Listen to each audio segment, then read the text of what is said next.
Hi hello friends, welcome to our கற்றல் பாதை YouTube channel. இன்றைக்கி நம்ம சேனலில் என்ன அப்டேட் பார்க்க போகிறோன்னா, ஆல்ரெடி நம்ம சொல்லியிருந்த இங்கிலீஷ் எக்ஸாம் வந்து நடந்துருந்துச்சு. அதில் வந்து சில ஒன் வேர்ட்ஸ் கேட்டிருந்தாங்க. அதுக்கான கரெக்டான ஆன்சர் தான் இப்போ பார்க்க போகிறோம். அதுக்கு முன்னாடி நம்ம சேனலை சப்ஸ்கிரைப் பண்ணாதவங்க சப்ஸ்கிரைப் பண்ணிக்கோங்க. பக்கத்தில் இருக்க பெல் ஐக்கானே கிளிக் பண்ணிக்கோங்க. அப்போ தான் நம்ம போடக்கூடிய வீடியோஸ் உங்களுக்கு சீக்கிரமாக கிடைக்கும். வாங்க இப்போ வீடியோக்குள்ளே போகலாம். 2 மார்க்கில் வந்து கேட்டிருக்காங்க. 9th கொஸ்டினில் fill in the blanks with the correct preposition அப்படின்னு கேட்டிருக்காங்க. அதில் ஆப்ஷன் ஏ என்ன கொடுத்துருக்காங்கன்னா, the book is dash the டேபிள்னு கேட்டிருக்காங்க. அதுக்கு நீங்கள் ஆன் த டேபிள்னு எழுதணும். பி வந்து என்ன கொடுத்துருக்காங்கன்னா, the doctor advised Rahim to give up his bad habits. அப்போ கிவ் அப்ன்றதை நீங்கள் எழுதணும். 10th என்ன கேட்டிருக்காங்க அப்படின்னா, பார்கிங் டாக் செல்டம் பைட் அப்படின்னு எழுதணும். அதுக்கு அவங்களே கரெக்டாக தான் எழுதியிருக்காங்க. நீங்கள் அதை அப்படியே எடுத்து எழுதினா மட்டும் போதும். ஆப்ஷன் பி என்ன கொடுத்துருக்காங்கன்னா, Raju dash his grandparents last week அப்படின்னு கேட்டிருக்காங்க. லாஸ்ட் வீக் அப்படின்னும் போதே அந்த நிகழ்வு வந்து ஆல்ரெடி நடந்து முடிஞ்சிருச்சு அப்படின்னும் போது நம்ம வந்து பாஸ்ட் டென்ஸ் தான் யூஸ் பண்ணணும். அப்போது விசிட் கூட இடி சேர்த்தா விசிட்டட் அப்படிங்கிறத நம்ம எழுதணும். 11th ஒன் என்ன கேட்டிருக்காங்க அப்படின்னா, எரராக இருக்குது, அதை கண்டுபிடிங்கன்னு சொல்லியிருக்காங்க. ஆப்ஷன் ஏல என்ன கொடுத்துருக்காங்கன்னா, one of the boy looks happy அப்படின்னு கேட்டிருக்காங்க. அந்த பாய் அப்படின்னு வர்ற இடத்துல நீங்கள் எஸ் சேர்க்குற மாதிரி இருக்கும். ஆப்ஷன் பியில் என்ன கேட்டிருக்கிறாங்கன்னா, he prefers coffee then tea அப்படின்னு கேட்டிருக்காங்க. அதில் வந்து தென் வரக்கூடாது, டூ தான் வரணும். 12வது வந்து என்ன சொல்லியிருக்காங்க அப்படின்னா, add a prefix to the following அப்படின்னு கேட்டிருக்காங்க. இதில் ஆக்டிவ் அப்படின்னு கேட்டதுக்கு நீங்கள் இன்ஆக்டிவ்னு எழுதணும். மெச்சூர்னு கேட்டதுக்கு இம்மெச்சூர்னு எழுதணும்.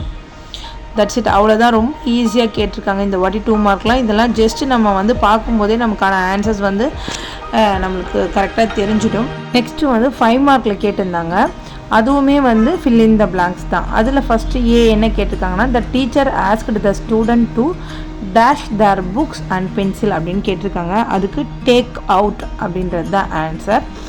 பி வந்து the government decided to dash the proposal due to lack of funds அப்படின்னு கேட்டிருக்காங்க. அதுக்கு கால் ஆஃப் அப்படிங்கிறது தான் கரெக்டான ஆன்சர். சி என்ன கொடுத்துருக்காங்கன்னா, the tourist got lost in the wood and had to dash for help அப்படின்னு கேட்டிருக்காங்க. அதுக்கு கால் ஃபார் அப்படிங்கிறது ஆன்சர். இதெல்லாமே உங்களுக்கு வந்து ரொம்ப சிம்பிளாக தான் கொடுத்துருக்காங்க. இந்த வாட்டி வந்து 5 மார்க் 10 மார்க் எல்லாத்துலேயுமே வந்து ஒன் வேர்டு இருக்க மாதிரி கொடுத்துருக்காங்க. ஸ்டூடெண்ட்ஸ்க்கு வந்து இது வந்து டைமும் கொஞ்சம் சேவ் ஆகும். மற்றபடி பார்க்கும்போது இதெல்லாம் நீங்கள் சின்ன கிளாஸ்லேயே படிச்சிருப்பீங்க. உங்களுக்கு நார்மலாக ஜென்ரலாக தெரியறது தான் கேட்டிருக்காங்க. ரொம்ப டிஃபிகல்ட்டாக கேட்கல. நெக்ஸ்ட்டு டி என்ன கேட்டிருக்காங்கன்னா, the actor dash is award to a charity organisation அப்படின்னு கேட்டிருக்காங்க. அதுக்கு அவங்க டொனேட் பண்ணாங்க அப்படின்றது டொனேட்டட் ஆன்சர் எழுதணும். லாஸ்ட் ஒன் என்ன கேட்டிருக்காங்கன்னா, the manager decided to dash the meeting due to the bad weather அப்படின்னு இருக்காங்க. அதுக்கு நீங்கள் போஸ்ட்பான் அப்படின்னு எழுதலாம், இல்லை கேன்சல் அப்படின்றதையும் நீங்கள் எழுதலாம். ஆப்ஷன்ஸ் வந்து உங்களுக்கு தான் கரெக்டாக இது ஃபிட்டாக ரெண்டுமே மேட்ச் ஆகும், அதை எழுதலாம். நெக்ஸ்ட்டு வந்து 19th கேட்டிருந்தாங்க. இது வந்து என்ன கேட்டிருக்காங்கன்னா, இது ஒரு ஃபில்லிங் த பிளாங்க்ஸ் வந்து எப்படின்னா, ஒரு கொஸ்டின் நீங்கள் கேட்குறதா இருந்தால் எப்படி கேட்பீங்க, அதுக்கான ஃப்ரேம் பண்ணுங்கள் அப்படின்னு சொல்லி கேட்டிருக்காங்க. ஏ என்ன கேட்டிருக்காங்கன்னா, dash did you spend your summer vacation அப்படின்னு கேட்டிருக்காங்க. அதுக்கு நீங்கள் வேர் அப்படின்னு எழுதணும். பி என்ன கேட்டிருக்காங்கன்னா, dash did you attend the meeting yesterday அப்படின்னு கேட்டிருக்காங்க. அதுக்கு ஒய் இல்லை ஹவு அப்படின்றத யூஸ் பண்ணி கொஸ்டின் நீங்கள் ஃப்ரேம் பண்ணலாம். ஆப்ஷன் சி என்ன கேட்டிருக்காங்கன்னா, dash did you learn to play guitar அப்படின்னு கேட்டிருக்காங்க. அதுக்கு வென் அப்படின்றத நீங்கள் ஃப்ரேம் பண்ணலாம். 4th வந்து டி என்ன கேட்டிருக்காங்கன்னா, did you finish reading the novel அப்படின்னு கேட்டிருக்காங்க. அதுக்கும் நீங்கள் வென் அப்படின்றத ஃப்ரேம் பண்ணலாம். ஃபைனல் வந்து என்ன கொடுத்துருக்காங்கன்னா, அவங்களே ஹவ் கொடுத்துருக்காங்க. ஸோ நீங்கள் அந்த ஹவ்வை எடுத்து நீங்கள் போட்டு how did you solve the difficult math problem அப்படின்றத நீங்கள் எழுதிடலாம். இல்லை அப்படின்னா ஸோ கூட நீங்கள் முன்னாடி போட்டு எழுத ஆரம்பிக்கலாம். இது வந்து அவங்களே வந்து இதில் ஹவ்வும் அவங்களே கொடுத்துட்டாங்க. இதுக்கு முன்னாடி பார்த்த 2 மார்க்லேயும் ஒரு இதில் அவங்களே கொடுத்துட்டாங்க. நீங்கள் அப்படியே அந்த பைட் அதை எடுத்து அப்படியே எழுதினா மட்டும் போதும். நெக்ஸ்ட்டு வந்து உங்களுக்கு 10 மார்க் கேட்டிருக்காங்க. 10 மார்க்கில் வந்து 10 ஒன் வேர்ட்ஸ் கொடுத்து அதை அவங்கள கம்ப்ளீட் பண்ண சொல்லியிருக்காங்க. இது ரொம்ப ரொம்ப ரொம்ப ஈஸி. அதை நீங்களே பார்த்தோன்னே அட்டன் பண்ணலாம், அந்த அளவுக்கு ஈஸியாக கொடுத்துருக்காங்க. என்ன கேட்டுக்கிறாங்கன்னா, first it is full of வாட்டர்ஸா அப்படின்னு கேட்குறாங்க. அதுக்கு நீங்கள் வாட்டர் அப்படின்றத ஆன்சர் எழுதணும். பி என்ன கொடுத்துருக்காங்கன்னா, தேர் வேர் 7 டேஷ் ஆஃப் பீன்ஸ் பிளானட் கேட்டிருக்காங்க. அதுக்கு ரோஸ் அப்படின்றது ஆன்சர். எஸ் உள்ளதை நீங்கள் சேர்க்கணும். சி வந்து என்ன கேட்டிருக்காங்கன்னா we have to dash off shoes in this rack அப்படின்னு கேட்டிருக்காங்க. 2 அப்படின்னும் போது அது வந்து 2 பொருளை குறிக்குது. அப்போ எஸ் உள்ளது பேர்ஸை நீங்கள் செலக்ட் பண்ணிக்கலாம்.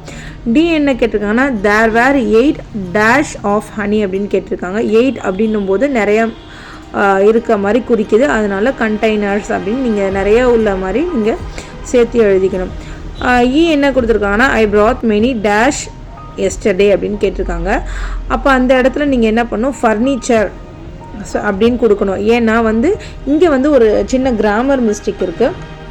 என்னென்னா மெனி ஃபர்னிச்சர் அப்படிங்கிறது தப்பானது. அந்த இடத்துல நீங்கள் என்ன யூஸ் பண்ணால் மச் ஃபர்னிச்சர் இல்லைனா மெனி பீசஸ் அப்படின்னு பண்ணியிருக்கணும். எழுதியிருந்தால் நீங்கள் வந்து ஃபர்னிச்சர் அப்படின்றத கொடுக்கலாம். இங்கே மெனி அப்படின்னும் போது நீங்கள் ஃபர்னிச்சர்ஸ் அப்படின்னு கொடுக்கறது தான் பெட்டர் ஆப்ஷன். எஃப் என்ன கொடுத்துருக்காங்கன்னா the city is surrounded by அப்படின்னு கேட்டிருக்காங்க. இப்போ சரவுண்டட் அப்படின்னு வரும்போது சுற்றி இருக்கிறத குறிக்கும். அதனால நீங்கள் மவுண்டைன்ஸ் அப்படின்றத செலக்ட் பண்ணிக்கலாம். ஜி என்னென்னா the park is full of flowers. அப்போது ஒரே ஒரு ஃப்ளவர் மட்டும் ஒரு பார்க்கில் இருக்காது, நிறைய ஃப்ளவர்ஸ் இருக்கும். அதனால் நீங்கள் எஸ் ஏற்ற மாதிரி ஃப்ளவர்ஸ் அப்படின்ற ஆப்ஷனை கிளிக் பண்ணிக்கலாம். ஹெச் என்ன கொடுத்துருக்காங்கன்னா the ocean is made up of dash அப்படின்னு கேட்டிருக்காங்க. அதுக்கு நீங்கள் என்ன ஆன்சர் எழுதணும்னா வாட்டர் அப்படின்றத நீங்கள் எழுதணும். ஐ வந்து என்ன கேட்டிருக்காங்கன்னா the library shelves are stuck with. Library அப்படின்னும் போது ஒரே ஒரு புக் இருக்காது, அங்கே ஃபுல்லாக புக்ஸாக இருக்கும். அப்போது புக்ஸ் அப்படின்றத நீங்கள் செலக்ட் பண்ணிக்கோங்க. லாஸ்ட் ஒன் என்ன கேட்டிருக்காங்கன்னா the garden is filled with the sweet scent of roses. Garden பார்த்தாவே அங்கே ஃபுல்லாக ஃப்ளவர்ஸ் தான் இருக்கும். அப்போது நிறையா இருக்கிறதுனால அது நிறையா செஞ்சது ஃப்ளவர்ஸ். இதை நீங்கள் செலக்ட் பண்ணிக்கோங்க. இப்போ வந்து ஒன் வேர்ட்ஸ் வந்து இந்த மாதிரி கொடுத்துருக்காங்க. நீங்கள் எத்தனை கொஸ்டின்ஸ் வந்து கரெக்டாக எழுதியிருக்கீங்க, எத்தனை ஆன்சர் கரெக்டாக போட்டிருக்கீங்க அப்படின்றத நமக்கு கமெண்ட்டில் சொல்லுங்கள். வேறு ஏதாவது மெட்ராஸ் யூனிவர்சிட்டியை பற்றி டவுட் இருந்தால் நம்ம சேனலுக்கு கமெண்ட் பண்ணுங்கள். நான் உங்களுக்கு அதுக்கான சொல்யூஷன் என்னன்னு சொல்கிறேன். இந்த வீடியோ தெரியாத உங்களுடைய ஃப்ரெண்ட்ஸுக்கும் ஷேர் பண்ணி எத்தனை கரெக்டாக எழுதியிருக்கீங்கன்னு நீங்கள் கேட்டு பாருங்கள். தேங்க்யூ ஃபார் வாட்சிங். Bye bye.